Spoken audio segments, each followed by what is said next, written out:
this is particularly exciting. Peace One Day recognized from the outset that young people really are the driving force behind the vision of a united and sustainable world. And we have to do everything that we can to empower them. Well, I've spoken directly with thousands of young people from all over the world, and they always inspire me and drive me on. So I'm thrilled to welcome 4 young people now, all trained by UNESCO's Mahatma Gandhi Institute of Education for Peace and Sustainable Development. These are young people who want to see the global goals become a success. And here they are to share their thoughts in support of Peace Day. So please welcome Michaela Maxwell, who's based in London right now, Anoki Parikh, who is in India, Timothy Onyongo, who is in Nairobi, Kenya, Shane O'Connor from Ireland. Welcome all of you. Thank you for joining us. This is very exciting. Let's hear your voices. Over to you all. Thank you. Thank you, Jeremy, and what fantastic and powerful words and music there to follow. So hello, folks, and buenos dias from Spain. On behalf of the whole community connected with and empowered by this compassionate integrity training, which we're going to be hearing about now, and as education lead for the CIT program, as well as the coordinator for our global education network, it's really great to be able to join you here today and have this wee platform on this Peace One Day event and also connect with the vision behind it. So my name is Shane O'Connor. I'm from Ireland, as you can hear originally. I'm living with my family here in Spain, and I'm inspired by folks all over the world every day. I'm a very proud daddy of 2 very small girls, passionate about challenging and changing their education, their world, and our world for the better through this medium of education. And that's formal, non-formal, informal, and any other forms of effective learning and growth. And so I'm really, really happy to hand over to 3 insightful, passionate, and energized young people who I've been very privileged to get to know, to get to work with, and learn from over the past year or so while we've been facilitating this CIT program together around the world. So please meet Onyango, who's based in Nairobi, Michaela, based in London, and, as you said, Anoki, based in Mumbai. So 3 dedicated and determined global change makers. Over to you, Rafiki, in Nairobi. Onyango. Asante Shen. As Shen says, my name is Onyango. I'm taking from Nairobi.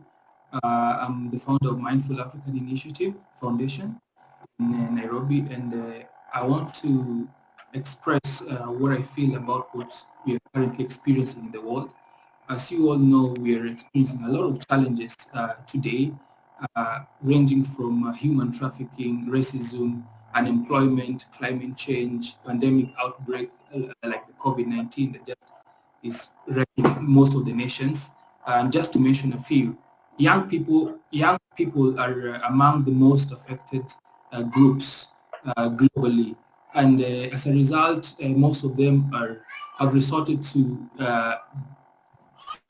drugs and a lot of activities that are not beneficial to them, and most of them are even committing suicide. We've seen large numbers of young people. The trends are increasing on recent dates. A lot of young people are committing suicide, and this is so much of a global concern. And what happens is that there's a very interesting training, compassionate integrity training, that if we are able to learn these skills that are presented through this training, we can be able to kind of like address some of these issues. This training is a resiliency-informed program that cultivates skills to calm our bodies and mind, becoming more emotionally aware, learning to practice compassion for ourselves and for others, and as well being able to engage in larger systems with compassion. And I'll hand over to Michaela to tell us a little bit more about compassionate integrity. Yeah, thank you so much, Onyango. And hi, everyone from London. It's an honor to be here. So to share some background on CIT, it was developed by Life University's Center for Compassion, Integrity, and Secular Ethics.